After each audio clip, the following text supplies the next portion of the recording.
ficam aprovados e excluídos de apreciação judicial os atos praticados pelo Comando Supremo da Revolução de 31 de março de 1964. Então, olha, tirou do Poder Judiciário a possibilidade de controle dos excessos praticados pelo Poder Executivo. Inciso 1. Pelo governo federal, com base nos atos institucionais número 1, número 2, número 3, número 4, e nos atos complementares dos mesmos atos institucionais. As resoluções das Assembleias Legislativas e Câmaras de Vereadores que hajam cassado mandatos eletivos ou declarado impedimento de governadores, deputados, prefeitos e vereadores, fundados nos referidos atos institucionais. Portanto, a própria Constituição, muito mais preocupada nessa organização política do que na positivação de direitos fundamentais, ela concedia amplos poderes ao Poder Executivo e tirava da análise do Poder Judiciário a legalidade, a constitucionalidade dos atos praticados pelo Executivo e também pelo Legislativo. Então, tirava do Judiciário esse papel importante, que é o papel de controle da legalidade, da constitucionalidade dos atos praticados pelos outros poderes. É algo que a gente ouve muito, né? A gente ouve muitas críticas feitas atualmente ao Supremo Tribunal Federal, que é o órgão de cúpula do Poder Judiciário brasileiro.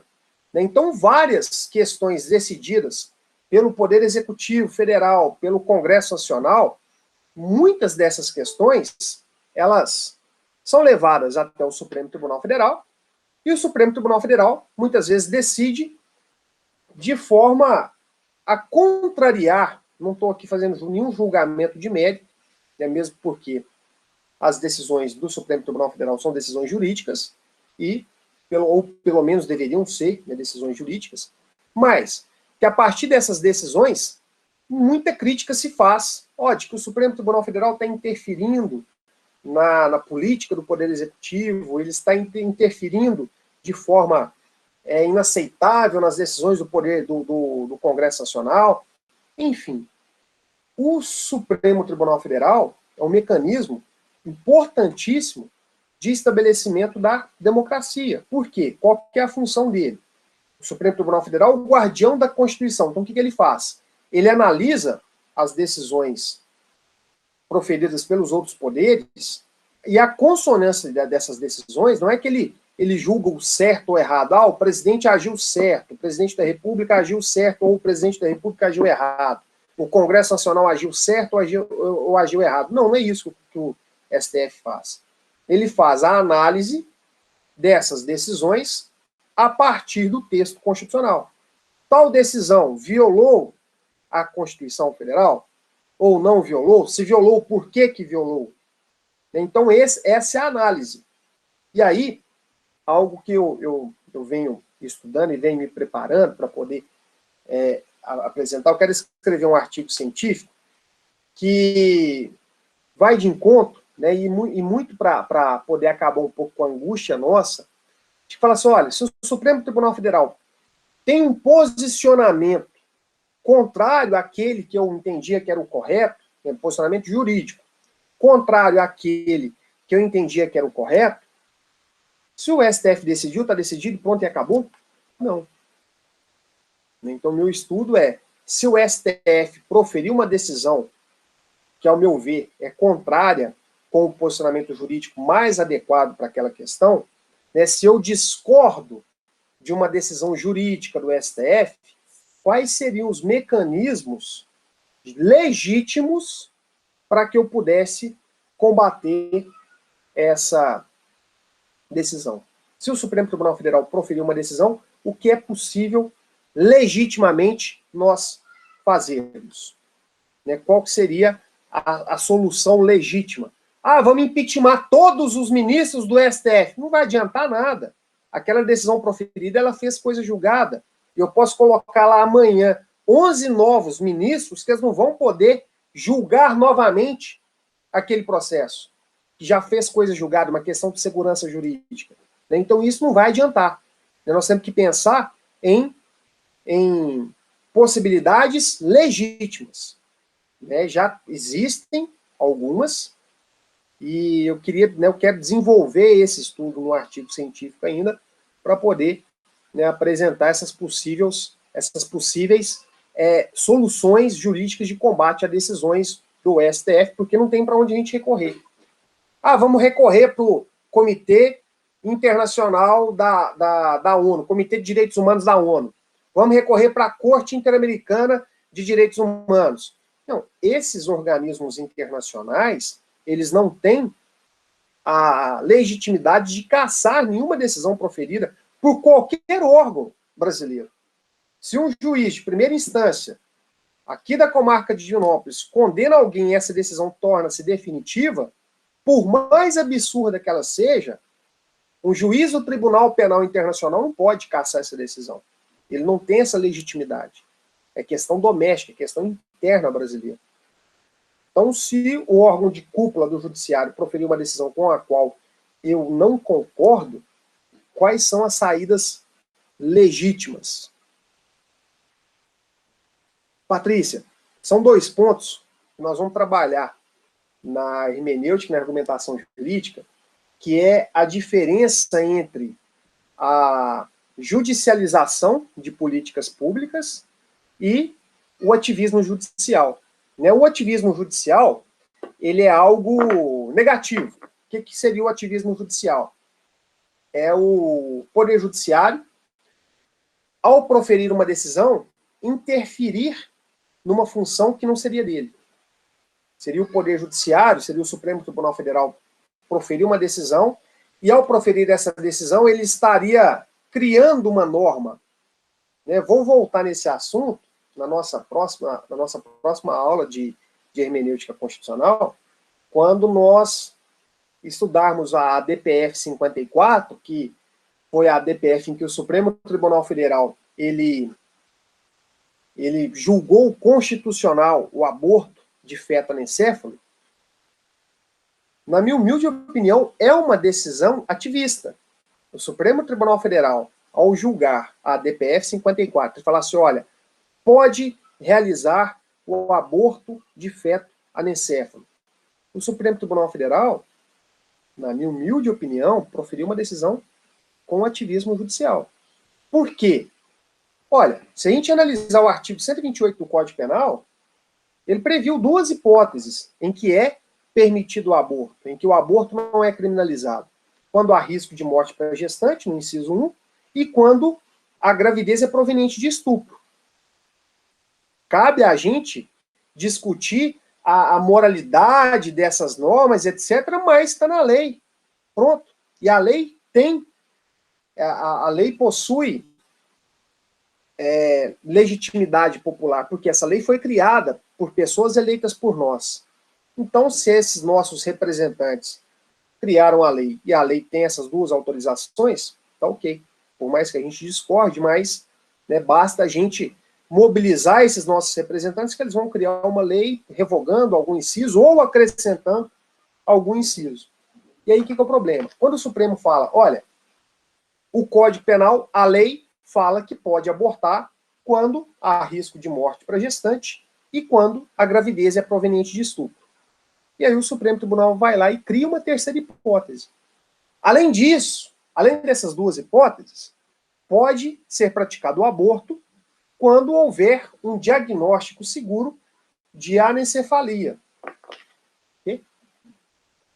E aí o Supremo cria uma terceira hipótese de autorização do aborto. E ao fazer isso, ele está produzindo o ativismo judicial. Ele está criando uma situação que não é dele.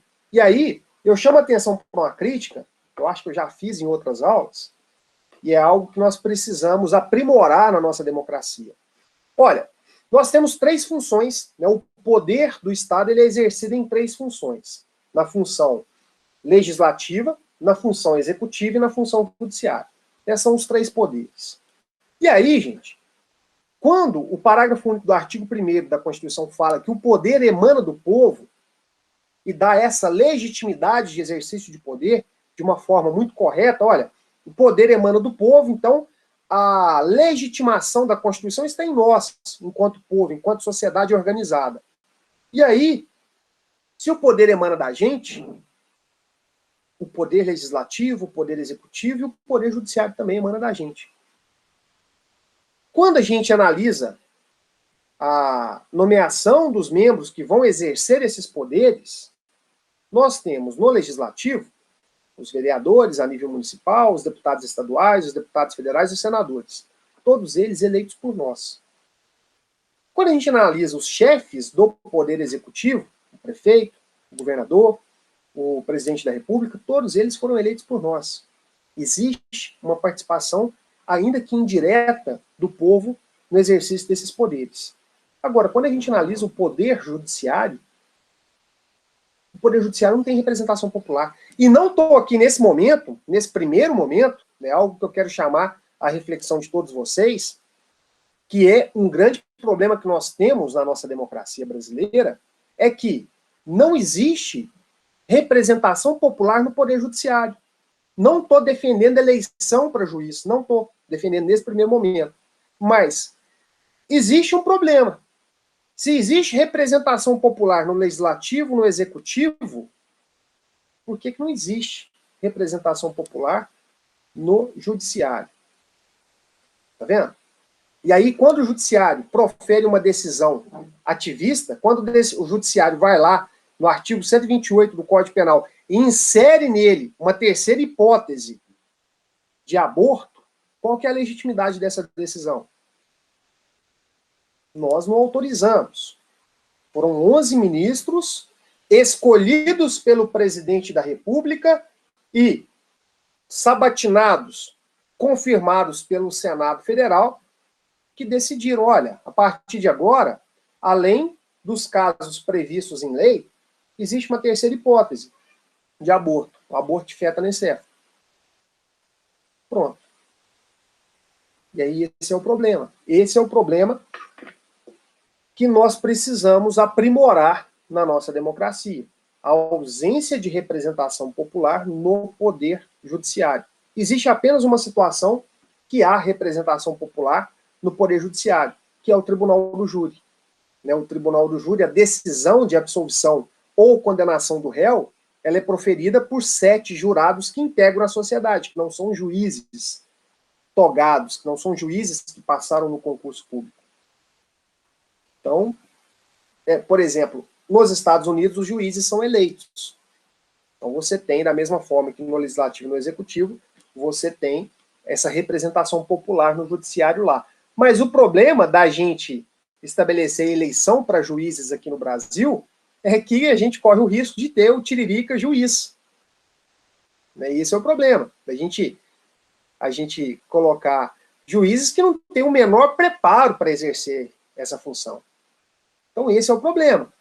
É um grande problema que nós temos na nossa democracia, que é muito difícil de ser resolvido. Sinceramente, eu não tenho a solução. O que nós faríamos, então, para poder resolver isso? Não, eu não tenho a solução disso.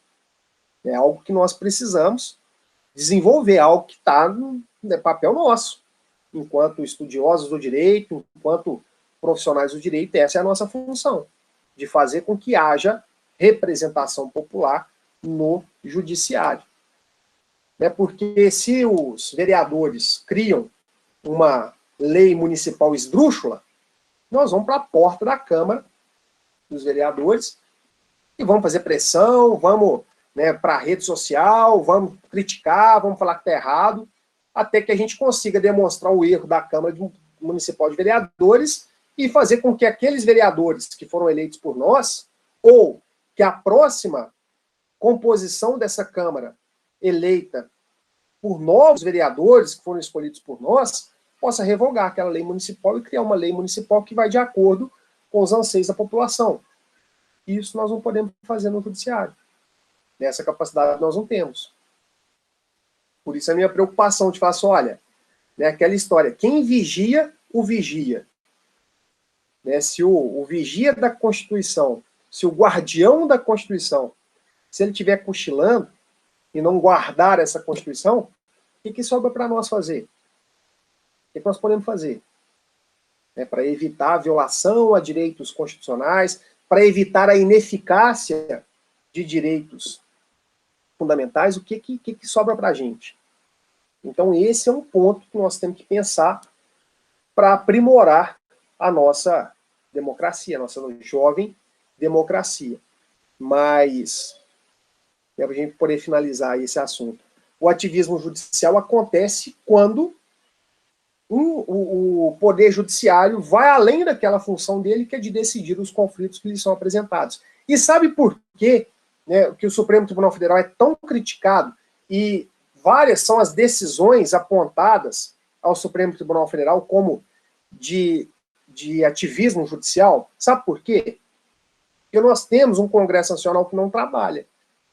O Congresso Nacional nosso já deveria há muitos anos ter resolvido de forma democrática, de forma a representar o povo, deveria ter enfrentado diversas questões, a exemplo do aborto, né, a legalização ou não do aborto, e nessa discussão estabelecer quais as hipóteses, ou não, o aborto continua crime, mas dentre essas hipóteses, vamos alargar aqui o rol de hipóteses de aborto do artigo 128. E aí, se o Congresso discute e fala que é legítimo o aborto de feto anencefalo, ok. Ali houve uma representação da sociedade.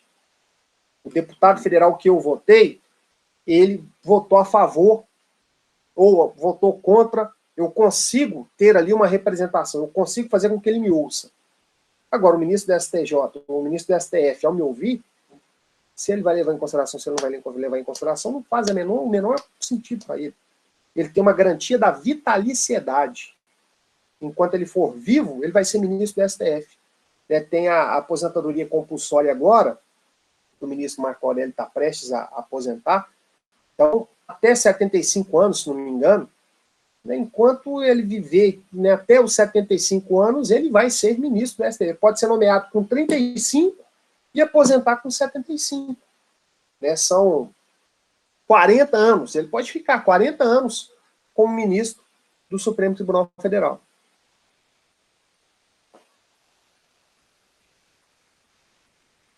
Patrícia, pois é, o grande problema, né, existe uma falha na decisão que se utiliza o ativismo judicial, existe uma falha porque existe uma violação a essa independência dos poderes, né, existe uma falha, não é razoável que a decisão judicial seja uma decisão ativista, mas muitas vezes o Supremo Tribunal Federal não tem para onde correr, né, o princípio da inafastabilidade do Poder Judiciário. Se é apresentado alguma questão, né, algum conflito de interesses perante o Judiciário, o juiz não tem para onde correr. Ele não pode sentar no processo e falar assim, olha, esse processo é muito complicado, eu não vou decidir ele. Ele está obrigado a decidir. E aí, por conta, muitas vezes, da ineficiência e da omissão do Congresso Nacional, o Supremo Tribunal Federal, muitas vezes, é chamado a exercer um protagonismo que não é dele. Mas por quê que o STF tem que decidir se pode abortar, se não pode abortar, se pode se pode haver reeleição de presidente do Congresso Nacional, da Câmara dos Deputados, do Senado? Porque muitas vezes o Congresso Nacional não enfrenta essas questões, que deveriam ter sido enfrentadas mediante a elaboração de uma lei, mediante a elaboração de uma emenda constitucional. E a partir do momento que há uma omissão de um dos poderes, o outro passa a exercer um protagonismo que não é dele. Esse é o grande problema.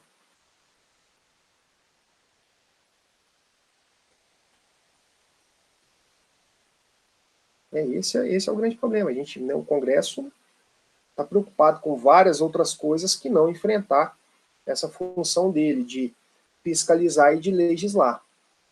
Bom, para a gente finalizar aqui, ó. A Constituição de 67, aí vem a discussão. Por quê? A Constituição outorgada em 67, ela foi consideravelmente modificada pela Emenda Constitucional número 1, de 17 de outubro de 69.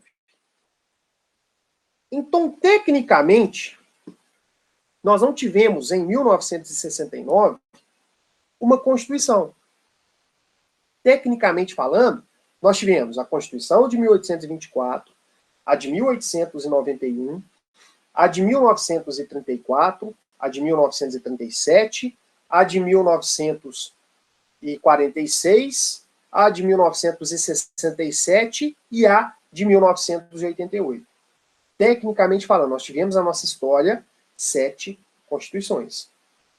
E aí, fala-se em todos os livros, sem exceção nenhuma, todos os livros de direito constitucional que vocês forem estudar, ou livros específicos desse assunto, eles vão falar da emenda constitucional número 1 de 1969. Tecnicamente falando, não tratou-se da outorga ou da promulgação de uma nova Constituição. Tratou-se da elaboração de uma emenda constitucional. Emenda constitucional número 1, de 17/10/1969. Porém, gente, essa emenda constitucional modificou de tal forma, mas de tal forma, a Constituição de 67, que a emenda constitucional tinha um preâmbulo. Olha só, embora fosse só uma emenda constitucional, ela modificou tanto, mas tanto, que foi uma emenda constitucional que revogou a Constituição que estava em vigor. Por isso, vários doutrinadores, vários constitucionalistas, defenderem que, embora tecnicamente tratar-se de uma emenda constitucional, na prática, tratou-se sim de uma nova Constituição que revogou completamente a Constituição anterior. Então fica essa questão, fica essa dúvida. Não se trata de uma nova Constituição, porque o nome dela aqui, Emenda Constitucional número 1, de 17/10/1969. Agora, na prática, o que ela fez? Ela modificou totalmente, total e completamente, a Constituição de 67.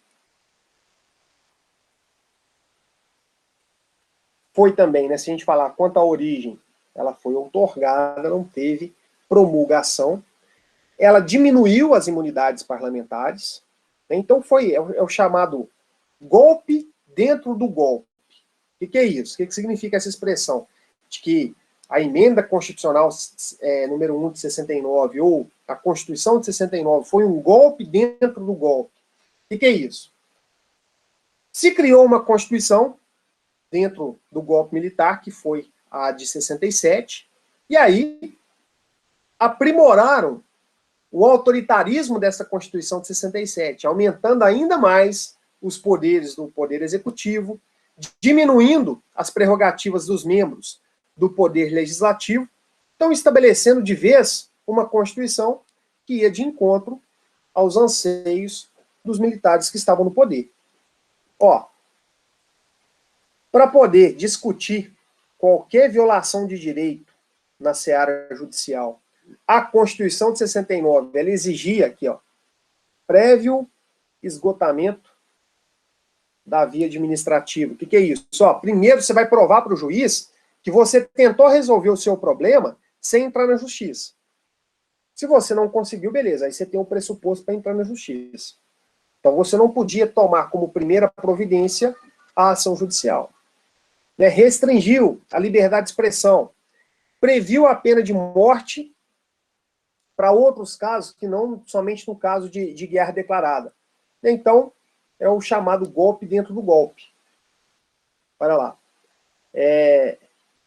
Os membros da Câmara dos Deputados e do Senado Federal reunir-se-ão unicameralmente em Assembleia Nacional Constituinte, livre e soberana, no dia 1º de fevereiro de 1987, na sede do Congresso Nacional. Isso aqui, nós já evoluímos aqui. Então, vamos lá, deixa eu só encerrar esse assunto da Constituição de 67, a passagem da Constituição de 67 para a Emenda Constitucional número 1 de 69, também chamada, por vários autores de direito constitucional, de Constituição de 69.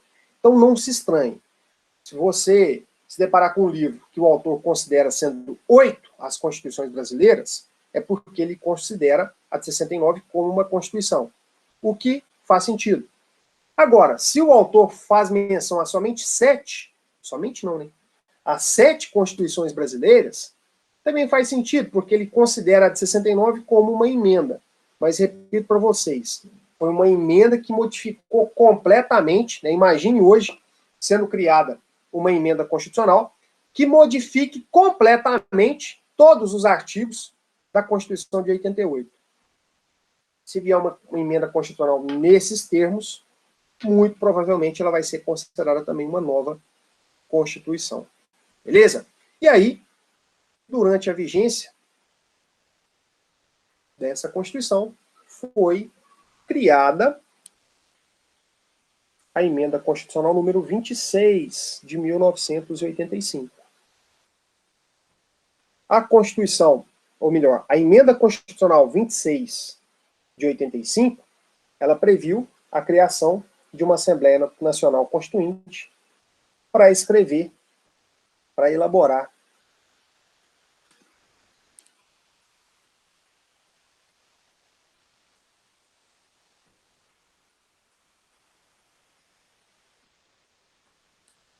uma nova Constituição.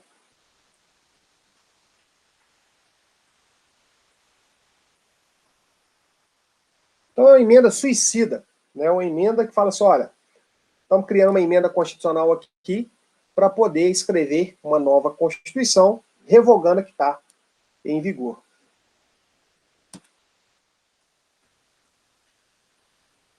E aqui, ó, o acordo que foi feito para que pudesse, então, ser elaborada uma nova Constituição para redemocratizar o país.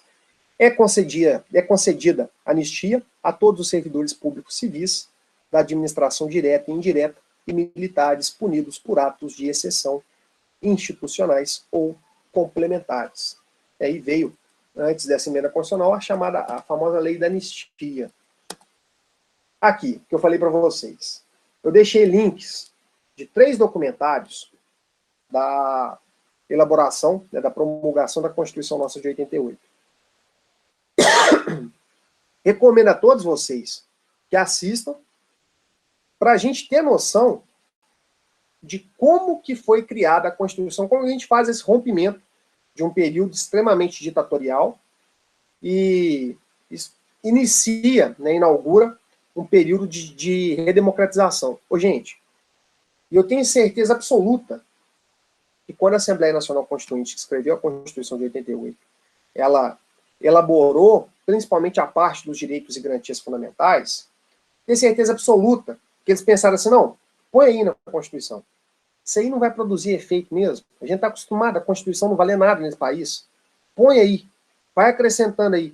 Põe aí licença paternidade, põe licença maternidade, põe um monte de direito, vai colocando esses negócios, artigo 7º, põe que o salário mínimo vai atender as despesas com alimentação, com moradia, com lazer do sujeito e da família dele, vai colocando esses negócios aí, que isso é bonito.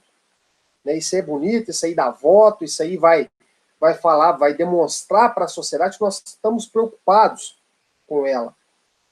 E aí, certeza absoluta que nós não, vai enchendo isso aí de direitos fundamentais, direitos de direitos sociais, vai enchendo isso aí, porque isso aí não vai produzir efeito mesmo.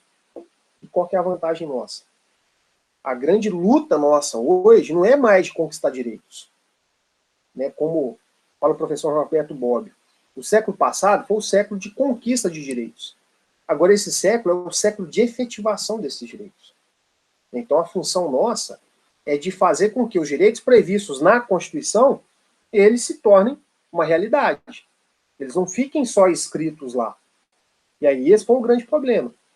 Porque quando da elaboração dela lá em 88, os trabalhos iniciaram-se em 87, não se tinham essa noção, não tinha essa noção de que, olha, vai se transformar, o direito constitucional vai exigir a efetividade desses direitos que estão aqui.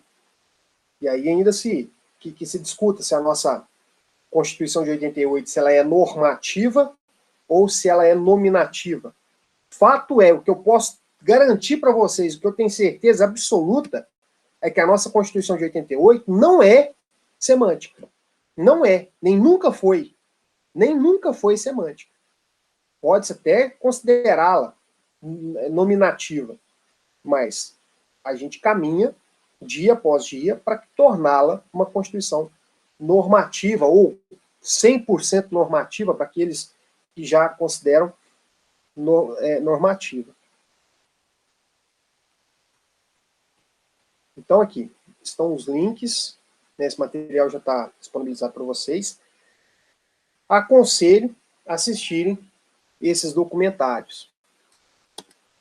E aqui, ó, tem uma reportagem que eu acho interessante, né, tem um papel histórico interessante, que é a reportagem que informa sobre a promulgação da Constituição de 88. A nova Constituição foi promulgada exatamente quando faltavam 10 minutos para as 4 da tarde. A festa foi no plenário da Câmara. Pouco antes das 13h30, os presidentes da Constituinte, deputado Ulisses Guimarães, da República José Sarney e do Supremo Tribunal Federal, ministro Rafael Maia, chegaram ao Congresso. Eles foram saudados por tiros de canhão e pelo toque do hino nacional.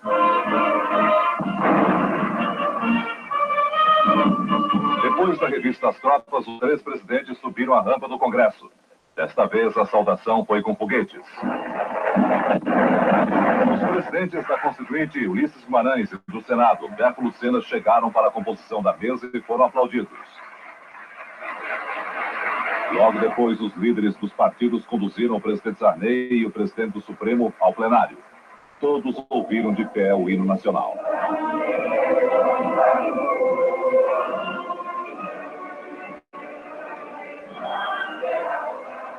O presidente da Constituinte assinou os 5 exemplares originais da nova Constituição e, precisamente às 10 para as 4, fez a promulgação. Declaro promulgada o documento da liberdade, da dignidade, da democracia, da justiça social do Brasil. Que Deus nos ajude que isto se cumpra. Os 3 presidentes fizeram um juramento à Constituição. Primeiro, o deputado Ulisses Guimarães e os constituintes. Sustentar a união, a integridade e a independência do Brasil. Depois, o presidente Sarney fez o juramento com a mão trêmula, pela emoção. Prometo manter, defender, cumprir a Constituição, observar as leis, promover o bem geral do povo brasileiro, sustentar a união, a integridade e a independência do Brasil. O presidente do Supremo Tribunal Federal também fez o juramento constitucional. Defender, cumprir a Constituição, observar as leis, promover o bem geral do povo brasileiro, sustentar a união, a integridade e a independência do Brasil. O senador Afonso Arinos falou em nome dos constituintes, fez um histórico das constituintes brasileiras e defendeu a classe política. Fazer política é honrar nosso mandato, sustentar nosso trabalho, enobrecer a memória do nosso tempo. O presidente da Assembleia de Portugal, Vítor Crespo, falou em nome dos parlamentares estrangeiros presentes à solenidade. A alegria de sermos testemunho deste momento histórico, de partilharmos este clima cheio de esperança, a antevisão de um futuro de prosperidade e de uma grande vivência democrática, de liberdade, que sacode todos os cantos e espíritos, constituem a razão mais do que bastante para nos sentirmos o grande e pujante coração do Brasil. Para sempre. O último discurso foi do deputado Ulisses Guimarães. Ele agradeceu a presença de todos, políticos, governadores, delegações estrangeiras e outras autoridades, e falou sobre a nova Constituição. A Constituição certamente não é perfeita. Ela própria o confessa ao admitir a reforma. Quanto a ela, discordar, sim. Divergir, sim. Descumprir, jamais. Afrontá-la, nunca.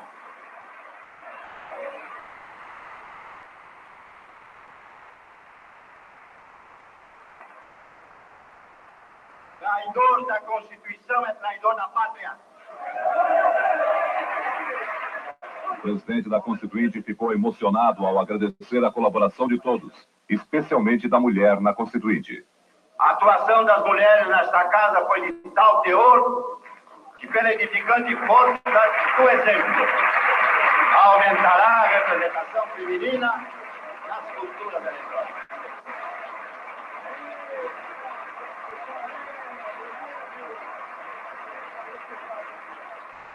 No final, o presidente da Constituinte falou do trabalho dele na elaboração da nova Constituição. Político, sou caçador de nuvens. Já fui caçado por tempestades. Uma delas, benfazeja, me colocou no topo desta montanha de sonho e de glória. Tive mais do que pedi. Cheguei mais longe do que mereço. Que o bem que os constituintes me fizeram frutifique em paz, êxito e alegria para cada um deles. Adeus, meus irmãos. É despedida definitiva. Tenho desejo de retorno. Nosso desejo é o da nação. Que este plenário não abrigue outra Assembleia Nacional Constituinte.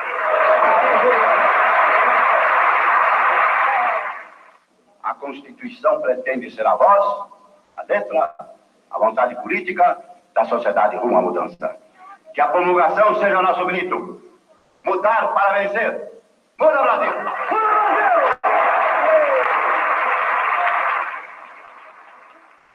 A festa da promulgação da nova Constituição segue agora à noite. Um grande jantar vai ser oferecido daqui a pouco no Congresso Nacional. Entre os convidados estão o presidente Sarney, os representantes de governos estrangeiros e todos os líderes de partidos políticos. A nova Constituição chegou com a primavera, com as flores, com esperança. Bom, então não vamos trabalhar com as características, com os pontos principais da Constituição de 88, porque esse é o nosso papel aqui em todo o curso de Direito Constitucional. Então basta simplesmente a gente analisar essa parte histórica da ruptura da ditadura militar com a redemocratização implementada, né, e estabilizada por ela, em 88, e trabalharmos aqui agora com a resolução de algumas questões sobre esse assunto. Questão de concurso, questão de concurso para juiz do Tribunal de Justiça do Pará.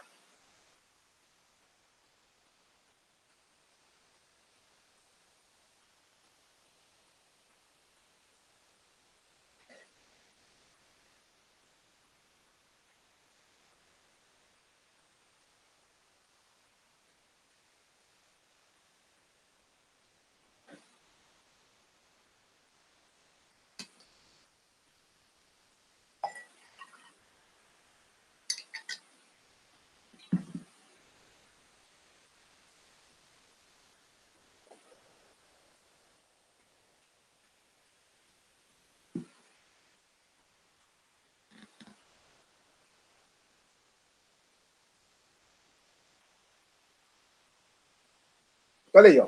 A Carta Magna. Aí trouxe, o enunciado traz algumas características, né? Então, a Carta Magna que trouxe diversas novidades, dentre essas, constitucionalização de direitos sociais, criação da justiça eleitoral, voto feminino, sufrágio feminino, voto secreto e mandado de segurança, refere-se à primeira Constituição que previu direitos sociais, é a Constituição de 1934. A de 1824 e a de 1891 só previu direitos de primeira geração.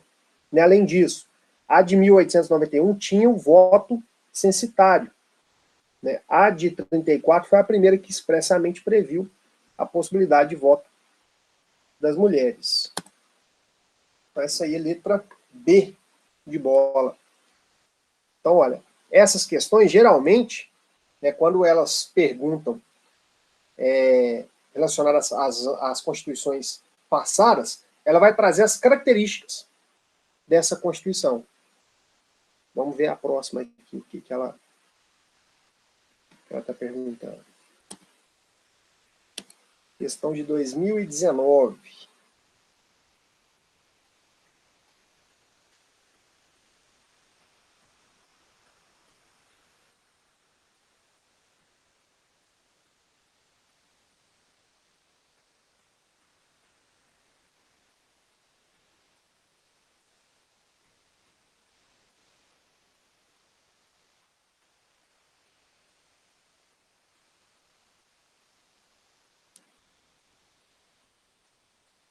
Essa aí também é moleza. E outra coisa, né, outra característica importante dessas questões, elas cobram também o conteúdo que nós vimos nas aulas passadas, sobre a classificação das constituições. Então, olha aí, sobre a Constituição da República Federativa do Brasil, né, não falou qual. Ah, então como que eu vou adivinhar qual delas? Se não falou qual, lógico que é que está em vigor. Lógico que está se referindo à de 88. Assinale a alternativa inteiramente correta. Letra A. A atual Constituição brasileira foi outorgada. Nada disso. A Constituição de 88, quanto à origem, ela foi promulgada. Letra B. O texto da Constituição da República é considerado flexível. Não. Há quem diga que ela é até super rígida, né, que ela seria mais do que rígida, porque as cláusulas pétreas não podem ser abolidas. Letra C. Em razão de seu conteúdo, a Constituição Federal é qualificada como uma Constituição analítica. Essa alternativa está correta. A Constituição brasileira não é sintética, ela é analítica. Lembrando, Constituição sintética é aquela que prevê somente as normas relativas à organização do Estado, a distribuição das competências dos órgãos dos poderes instituídos e direitos e garantias fundamentais. A nossa Constituição fala sobre um monte de coisas. Ela reparte as competências do Poder Judiciário, ela fala sobre as garantias dos membros do Judiciário, ela fala do Colégio Pedro II, ela estabelece a questão da universalidade do acesso ao Sistema Único de Saúde. Então, ela estabelece vários. Ela fala sobre o sistema tributário nacional. Ela estabelece vários e vários assuntos que não são próprios do direito constitucional. E por que a letra D está errada? Embora publicada em 88, a Constituição só entrou em vigência a partir de 93, após a revisão constitucional. Próximo assunto que nós vamos estudar. O que é isso de revisão constitucional? Prevista após 5 anos de sua publicação. As emendas constitucionais, as famosas ECR, Emenda Constitucional de Revisão. Nós vamos estudar aqui o que é isso. Mentira pura. Publicada em 88, entrou em vigor em 88. Não tem nada disso, que a Constituição de 88 teria entrado em vigor só em 93. Essa aí é o gabarito letra C. Ó, questão de 2019 para promotor de justiça de Goiás.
Aí, ó.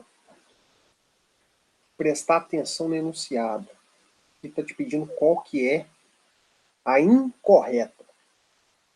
A letra A. A Constituição de 1824 foi marcada por forte centralização político-administrativa, tendo como forma de governo a monarquia hereditária constitucional, certo?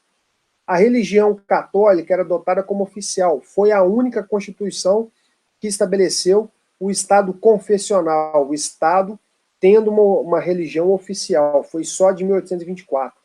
De lá para cá, né, de 1891 até de 88, sempre um Estado laico. As eleições eram indiretas e censitárias, certo?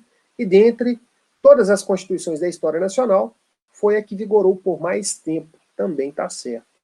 Letra A, ok. Eu tenho que marcar a incorreta, não é ela.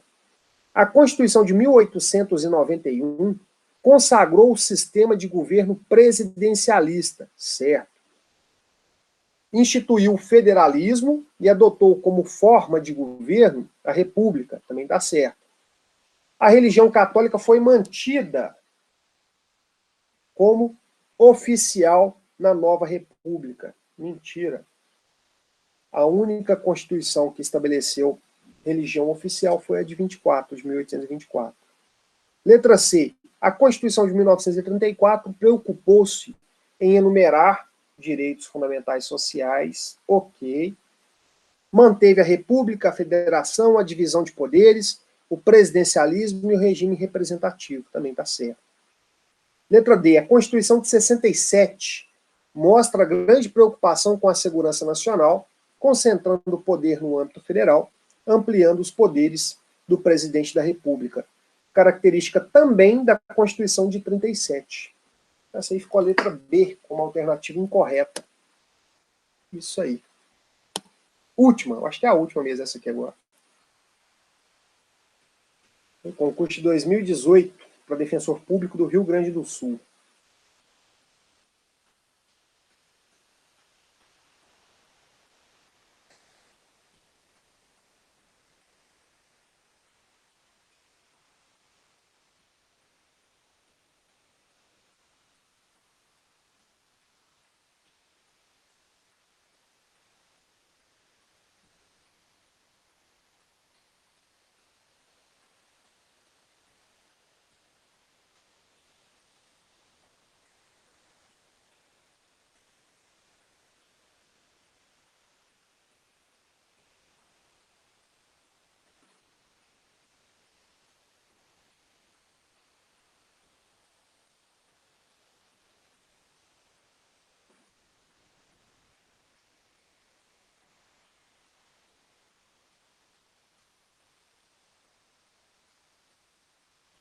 Cuidado com essa questão aí, ó.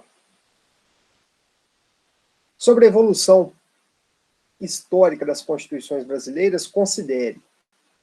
Tem muita gente que considerou a primeira assertiva aí como verdadeira, e ela é falsa. A Constituição Brasileira de 1824 reconhecia 4 poderes políticos. Certo, até aí. 2 pontos. O poder moderador, ok. O poder legislativo, ok. O poder judicial, ok. E aqui, ó. Que diabo é isso de poder federativo? A forma de Estado era o Estado unitário, não tinha nada a ver com federação. Se tivesse escrito poder executivo, ela estava certa.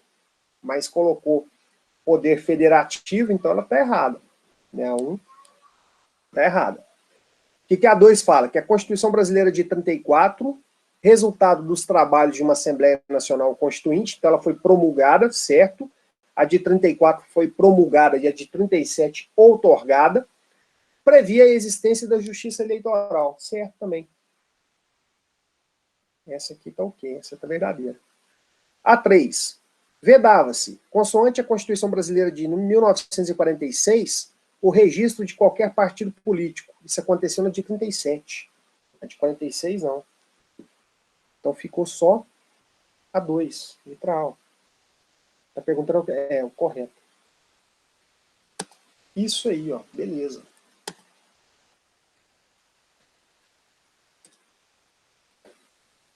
Gente, então, ó, nós encerramos o o estudo, né, do histórico das constituições brasileiras, e depois do intervalo a gente volta com a hermenêutica constitucional, e aí qualquer dúvida, né, em relação a essa matéria, fiquem à vontade para poder perguntar aí agora, para poder me acionar se caso, né, no estudo posterior surgir alguma dúvida, as próximas aulas, me mandar mensagem, me mandar e-mail, enfim. Eu sugiro que vocês façam a leitura, né, de pelo menos alguns textos daquele que eu deixei no livro do Histórico das Constituições, e sugiro principalmente que assistam os documentários que falam desse processo de criação da Constituição de 88. Né, embora tenha um valor histórico importante, as constituições antigas, né, o foco do estudo nosso tem que ser a de 88, né, que é a Constituição que a gente precisa estudar, que é a Constituição que nós vamos aplicar na prática, né, que nós precisamos realmente conhecer. Beleza? Ó, então vamos fazer um intervalozinho aqui e a gente volta às 9, né, com a disciplina de hermenêutica. Hoje, na hermenêutica, a gente vai finalizar a DPF 54 e vai trabalhar com fenômenos de direito constitucional intertemporal. Vamos ver uma matéria interessante, que é a mutação constitucional. Beleza? Então, um intervalozinho aí para a gente poder esticar as pernas, e daqui a pouquinho a gente volta. Ah, lembrando, o link para a aula de hermenêutica é outro, não é o mesmo de constitucional, não. Tranquilo? Gente, então até daqui a pouquinho.